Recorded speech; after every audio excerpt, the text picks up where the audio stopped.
और जो अगर कुछ रह भी गए, वो जो आज आपने वार्निंग दी है, मैं ये जो गाड़ियां बसें आती थी ना जी, ये अक्सर चलते चलते सवारी उठाती थी। सही। अभी मैंने ब्रेक लगा के सवारी उठाता है 5-6 हज़ार रुपया जुर्माना।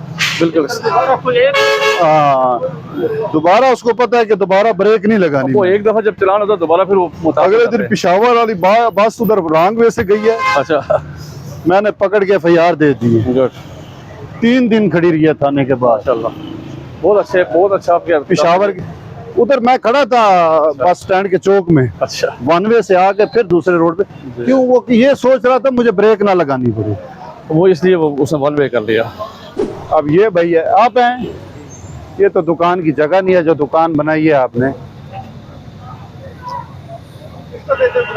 बच्चे इस तरह करो ना, दुकान के आगे नहीं है आप लोग ये तरह। चलो आप ऐसे सुनो ना, इधर तो ये इतना खत्म करो इधर, हाँ, ठीक है ना। ये लेकिन है गलत काम, है गलत, लेकिन यहाँ तक ना इधर